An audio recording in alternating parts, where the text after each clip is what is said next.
কেন্দ্রীয় সরকারের বঞ্চনার বিরুদ্ধে তৃণমূলের প্রতিবাদ মিছিল। বাংলার প্রতি কেন্দ্রীয় সরকারের বঞ্চনার বিরুদ্ধে বীরভূম জেলার দুবরাজপুর ব্লকের লোবা অঞ্চল তৃণমূল কংগ্রেসের পক্ষ থেকে আজ বিকেলে প্রতিবাদ মিছিল করা হয়। আজকের এই প্রতিবাদ মিছিল লোবার কালীভাষা পুকুর থেকে শুরু করে বাবুপুর গ্রামের মধ্যে দিয়ে লোবা গ্রাম হয়ে পুনরায় লোবা কালীভাষা পুকুরের সামনে শেষ হয়। এদিন মিছিলে কয়েক হাজার তৃণমূল কংগ্রেসের মহিলা ও পুরুষ কর্মী অংশগ্রহণ করেন।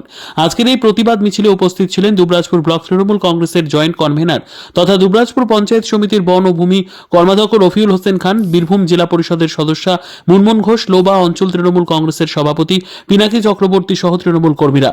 দুবরাজপুর ব্লক তৃণমূল কংগ্রেসের জয়েন্ট কনভেনর রফিউল হোসেন খান জানান, কেন্দ্রের কাছে রাজ্যের বকেয়া কয়েক হাজার কোটি টাকা। একাধিকবার এই নিয়ে সরব হয়েছে তৃণমূল কংগ্রেস, বারবার আর্জি জানিয়েও মেলেনি 100 দিনের কাজের টাকা। আবাস যোজনার প্রকল্পেও দীর্ঘদিন ধরে মিলছে না টাকা। তাছাড়াও একাধিক প্রকল্পে টাকা থেকে বঞ্চিত করা হচ্ছে আমাদের রাজ্যকে। তাই বাংলার প্রতি কেন্দ্রীয় সরকারের বঞ্চনার প্রতিবাদে আমাদের এই প্রতিবাদ মিছিল। সদস্যা মুনমুন ঘোষ উপস্থিত রয়েছেন।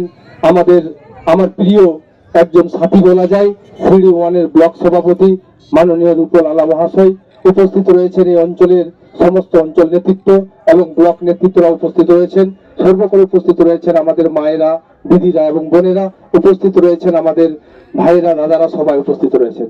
শুধু আমি দু একটা কথা বলবো, যাদেরকে আজকে উপস্থিতি দেখতে পেয়েছি, সত্যি আমরা অনেক আনন্দ হয়েছি।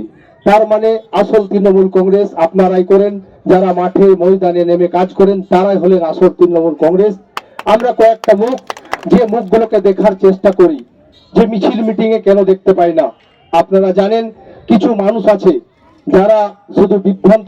আবাস যোজনা থেকে শুরু করে প্রত্যেকটা জায়গায় আমাদের বাংলাকে অপমাননা করা হচ্ছে এবং বঞ্চনা করা হচ্ছে। আমাদের বাংলার প্রায় বেশিরভাগ মানুষই আমাদের খেটে খাওয়া মানুষ।